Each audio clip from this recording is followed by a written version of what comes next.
ప్రైజ్లాడ్ మీ అందరికీ.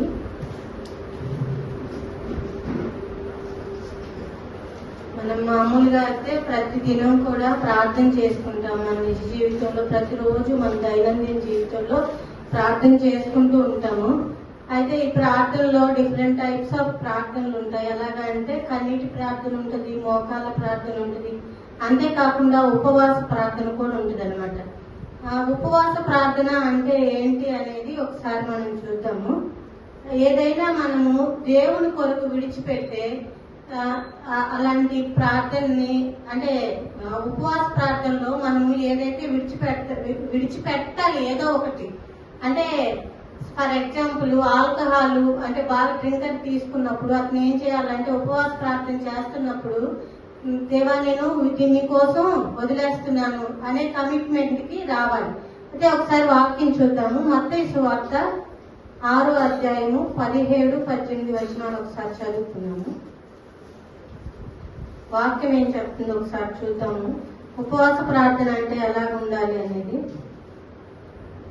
మీరు ఉపవాసము చేయనప్పుడు వేషధారుల వలె దుఃఖముఖులై ఉండకుడి, తాము ఉపవాసము చేయుచున్నట్టు మనుషులకు కనబడవలనని వారు తమ ముఖములను వికారము చేసుకొందురు.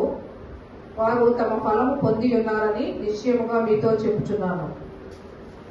ఉపవాసము చేయుచున్నట్టు మనుషులకు కనబడవలనని కాక రహస్యమందున్న నీ తండ్రికి కనబడవలనని నీవు ఉపవాసము చేయనప్పుడు నీ తలంటుకొని నీ ముఖము కడుక్కొనుము. అప్పుడు రహస్యమందు చూచుచున్న నీ తండ్రి నీకు ప్రతిఫలమిచ్చును. Thank you madam. అయితే మనం ఫిజికల్ గా చూసినప్పుడు ఈ ఉపవాస ప్రార్థన అనేది చాలా సార్లు మనము కొంతమంది సాలిడ్స్ మాత్రమే స్టాప్ చేస్తారు, కొంతమంది లిక్విడ్స్ మాత్రమే తీసుకుంటారు. ఈ రీతిగా ఉన్నప్పుడు కానీ స్పిరిచువల్ గా ఒకసారి మనం చూద్దాం ఉపవాస ప్రార్థన అనేది ఎలా ఉండాలి అనేది. ఫస్ట్ పాయింట్ చూసుకున్నప్పుడు అయితే మనం దేవుని కోసం ఎదురు చూస్తూ ఉంటాం ఉపవాస ప్రార్థనలో. అంతేకాకుండా మనకి రిపెంటెన్స్ అనేది చాలా తొందరగా వస్తుంది అనమాట. అంటే దేవుడు మనకి గుర్తు చేస్తాడు మనం ఏమేమి పాపాలు చేశాము, ఎలాగున్నాము అనేది ఆ ఉపవాస ప్రార్థనలో. అంతేకాకుండా దేవునికి మరింత దగ్గరగా చేస్తాం. ప్రార్థన అంటేనే మనం దేవునితో మాట్లాడతాము, మన ప్రాబ్లమ్స్ అన్ని చెప్పుకుంటా ఉంటాము. అంతేకాకుండా ఈ ఉపవాస ప్రార్థనలో ఎలా ఉంటుందంటే దేవునికి మరింత దగ్గరగా చేరుతూ ఉంటాం. మన జీవితంలో వచ్చే బాధలను పోగొట్టుకోవడానికి కూడా ఈ ఉపవాస ప్రార్థన అనేది చాలా ఉపయోగకరంగా ఉంటుంది. అంతేకాకుండా డిఫికల్ట్ సిచ్యువేషన్స్, ఇంకా కాంట్ బట్ అన్నప్పుడు కూడా ఈ ఉపవాస ప్రార్థన చేసినప్పుడు దేవుడు అసాధ్యమైన వాటిని కూడా మన కోసం సుసాధ్యం చేయగలిగిన సమర్థుడుగా ఉంటూ వస్తున్నాడు.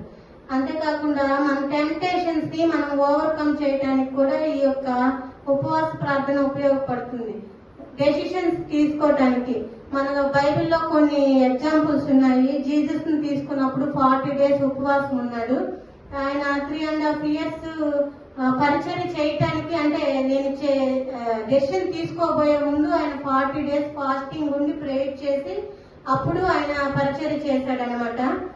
అంతేకాకుండా డేవిడ్ ని చూసినప్పుడు కూడా బెషబాతో పాపం చేసినప్పుడు తన మొదటి బెషబాకు పుట్టిన బాబు చనిపోతాడు.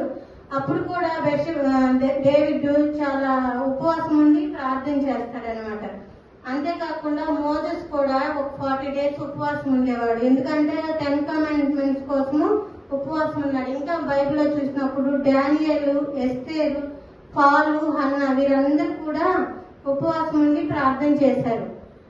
అయితే ఈ ఉపవాసం యేసు ప్రభువు దేని కొరకు చేశాడంటే ఒక మంచి పని కొరకు చేశాడు.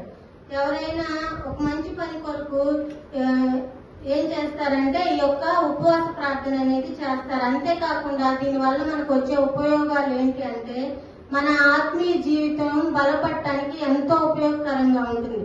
అంతేకాకుండా దేవుని దగ్గర మనము మనం తగ్గించుకొని మొత్తం సబ్మిట్ చేసుకొని ఆయన సన్నిధిలో మన హృదయాన్ని కుమ్మరించడానికి ఎంతో అవకాశం ఉంటుంది. అంతేకాకుండా ఈ యేసు ప్రభువుని మనం చూసినప్పుడు తండ్రి దగ్గర అడుగుతున్నాడు, నాకు గైడెన్స్ ఈ ప్రభా, నేను 3.5 years నేను మరి పరిచర్య చేయాలి ఎలాగా అనేసి దేవుని దగ్గర అడుగుతున్నాడు. అంతేకాకుండా ఆయన సహాయాన్ని కూడా యేసు ప్రభు అడుగుతున్నట్టుగా మనం చూస్తాం.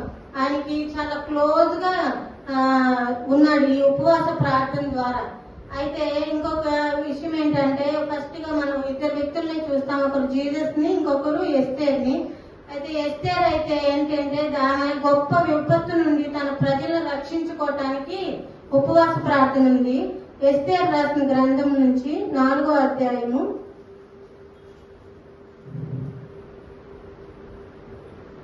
16వ వచనం మనం చదివినప్పుడు, అప్పుడు ఎస్తేరు మొర్దెకైతో మరలా ఇట్లను, నీవు పోయి షూషన్ నందు కనబడిన యూదులందరినీ సమాజ మందిరమునకు సమకూర్చి నా నిమిత్తం ఉపవాసం ఉండి 3 దినములు అన్నపానములు చేయకుండుడి.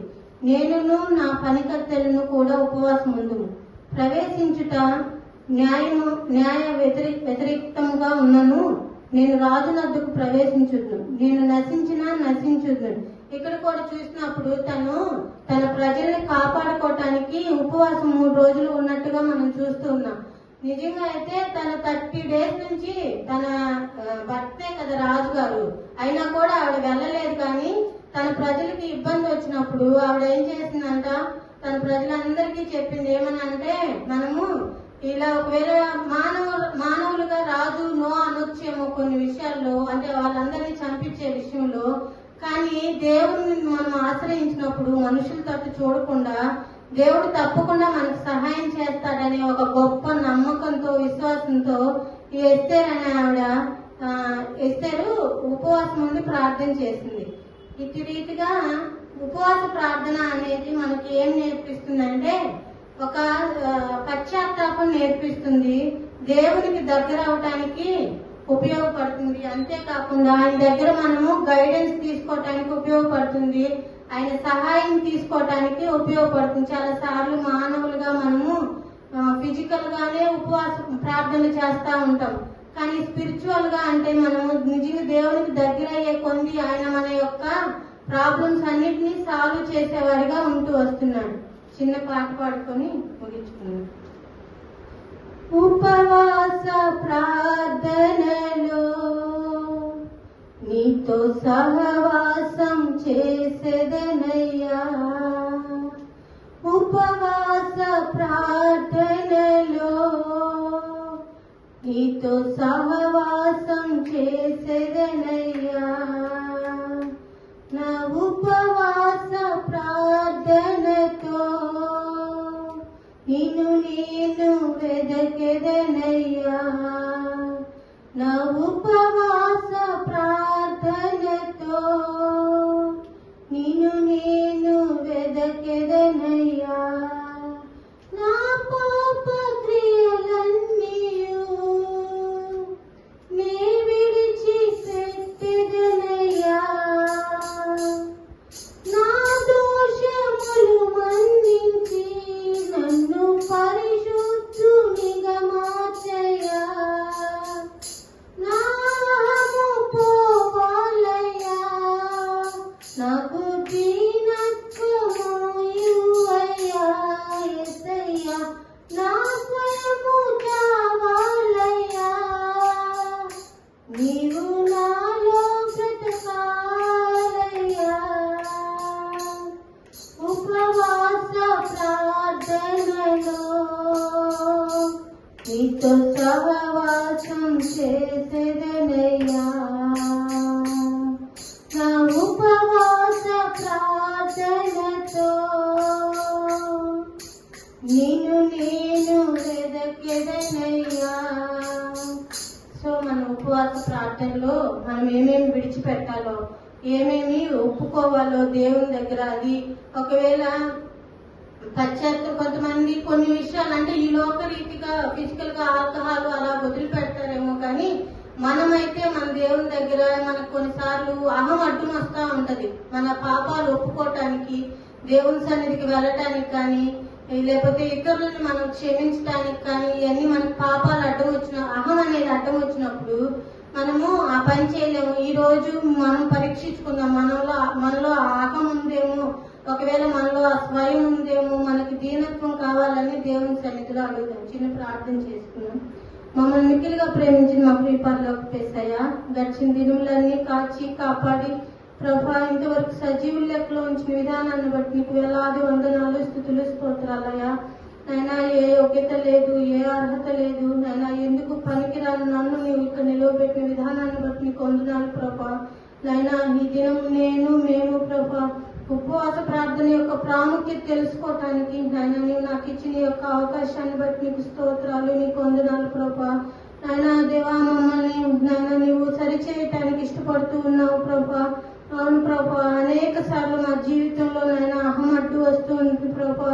మా తోబుట్టువులు క్షమించడానికి నాయన దేవా, మా సిబ్లింగ్స్ ని నాయన, అంతేకాకుండా మా ఇతరుల్ని, మా కుటుంబస్తుల్ని నాయన మేము క్షమించడానికి మాకు అహం అడ్డు వస్తుంది ప్రభా. అనేక సార్లు మమ్మల్ని రూల్ చేస్తూ ఉంది ప్రభా. నాయన ఈ దినం ప్రభా మా ఆహాన్ని వదులుకోవటానికి నాయన నేను నాది అనేది వదులుకోవటానికి కృప చూపించమని సన్నిధిలో అడుగుతున్నాం ప్రభా. అంతేకాకుండా ప్రభా నీతో సన్నిహితంగా ఉండటానికి ప్రభా నాయన ఈ ఉపవాస ప్రార్థన ఎంతో ఉపయోగపడుతుందని నువ్వు మాట్లాడుతూ వచ్చావు ప్రభా. అవునయ్యా, అయా మా జీవితాల్లో వచ్చే నాయన అనేక ఇరుకుల్లో, ఇబ్బందుల్లో, శోధనల్లో, వేదనల్లో ప్రభా నాయన దేవా నాయన ఈ ఉపవాస ప్రార్థన ఎంతగానో నాయన మాకు ఉపయోగపడుతుందని నువ్వు తెలియజేసిన విధానాన్ని బట్టి నీకు స్తోత్రాలయా. అయా మమ్మల్ని మేము తగ్గించుకొని నిన్ను హెచ్చించి నాయన నీకు ఇష్టమైన బిడ్డలుగా మేము జీవించే కృపను మాకు అనుగ్రహించండి ప్రభా. నాయన దేవా, ఒక గొప్ప పని నిమిత్తం నాయన, ఒక గొప్ప విపత్తు నుంచి నాయన రక్షించుకోవటానికి వారి దేశం వారిని ప్రభా నాయన ఎస్తేరు ఎంతగానో ప్రభా నాయన ఉపవాస ప్రార్థన చేసింది ప్రభా నాయన. అట్టి రీతిగా మా జీవితాల్లో వచ్చే ప్రతి నాయన శోధనల్లో, వేదనలో ప్రభా మేము కూడా ఉపవాస ప్రార్థన చేస్తున్నాయన నిన్ను మహింపరిచే బిడ్డలుగా ఉండటానికి కృప చూపించమని నాయన, నీకు ఆయాస్కరంగా ప్రతిదీ తొలగించమని నీకే ఘనత, మహిమ, ప్రభావం చెల్లించుకుంటూ యేసయ్య పరిశుద్ధ నామమున అడిగి వేడుకుంటున్నాం తండ్రి, ఆమేన్. ఇద్దరు బ్రదర్స్, ఇద్దరు సిస్టర్స్ ప్రే చేద్దాం.